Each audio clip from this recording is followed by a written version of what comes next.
ایک مغربی ملک کے ایک آدمی کو دولت کمانے کا شوق تھا۔ اس کا خیال تھا کہ دولت کے ذریعے وہ زندگی کی تمام خوشیاں حاصل کر سکتا ہے۔ اس نے کافی دولت کمائی، اس نے اپنے لیے ایک شاندار گھر بنایا، ہر طرح کی راحت اور عیش کے سامان اپنے گرد اکٹھے کر لیے، لیکن حقیقی خوشی اس کو حاصل نہ ہو سکی، یہاں تک کہ وہ بوڑھا ہو گیا۔ اس کی جسمانی طاقت ختم ہو گئی، وہ بستر پر پڑ گیا۔ اپنی زندگی کے اس آخری زمانے میں اس نے اپنی ڈائری میں یہ الفاظ لکھے: Now I'm 90 plus, bedridden. My story can be summed up in these two words: successful life, unsuccessful end. میں اب 90 سال کا ہوں اور بستر مرگ پر پڑا ہوں۔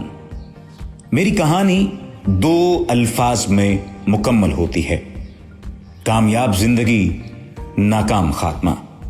یہی کہانی ان تمام لوگوں کی کہانی ہے جن کو لوگ اچیور یا سپر اچیور کہتے ہیں۔ بڑی بڑی کامیابیوں والے اس دنیا میں صرف چھوٹی خوشی حاصل کرتے ہیں اور آخرکار مایوسی کے ساتھ وہ اس دنیا سے چلے جاتے ہیں۔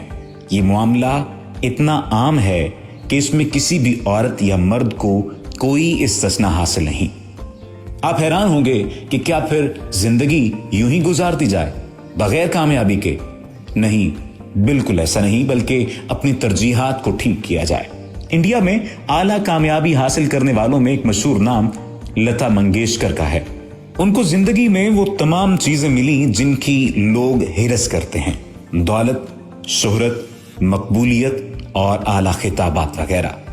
انہوں نے عالمی سطح پر شاپنگز کی، بہت زیادہ جیولری خریدی، جواہرات حاصل کیے، ہر وہ چیز ان کے پاس تھی جس کی دنیا پرست لوگ تمنا کرتے ہیں، لیکن عمر کے آخری حصے میں پہنچ کر وہ محسوس کرتی تھی کہ انہوں نے جو کچھ چاہا تھا وہ ان کو نہیں ملا۔ نئی دہلی کے انگریزی روزنامہ ٹائمز آف انڈیا میں 30 ستمبر 2007 کو لتا منگیشکر کا ایک انٹرویو چھپا۔ انٹرویور کا نام سدشنا چیٹرجی ہے۔ اس انٹرویو کے مطابق لتا منگیشکر تمام ظاہری کامیابیوں کے باوجود افسردگی کے احساس یعنی ڈیجیکٹڈ فیلنگز میں جیتی تھی۔ یہ انٹرویو میرے خواب کبھی پورے نہیں ہوئے، My dreams have never got fulfilled، اس عنوان کے تحت چھپا۔ انٹرویور نے لتا منگیشکر سے پوچھا کہ اگر خدا ان سے پوچھے کہ عمر کے اس حصے میں پہنچ کر ان کی سب سے بڑی خواہش کیا ہوگی، انہوں نے کسی وقفے کے بغیر فوراً جواب دیا کہ میری صرف یہ خواہش ہوگی کہ میں اس دنیا کو چھوڑ کر چلی جاؤں۔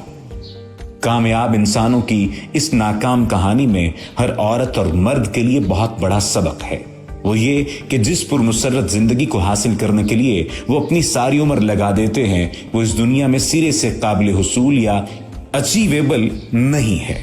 انسان پیدائشی طور پر معیار پسند ہے، لیکن موجودہ دنیا میں ہر چیز معیار سے کم حالت میں پائی جاتی ہے۔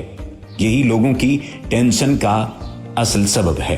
انسان اپنی پوری توانائی صرف کر کے جو کچھ حاصل کرتا ہے وہ ہمیشہ اس کے اپنے مطلوب معیار سے کم ہوتا ہے۔ طلب اور مطلوب کے درمیان اس فرق کو جاننا ہی سب سے بڑی دانش مندی ہے۔ جو آدمی اس فرق کو جانے وہ اپنے عمل کی حقیقت پسندانہ منصوبہ بندی کرے گا اور پھر کامیابی کی منزل تک پہنچ جائے گا۔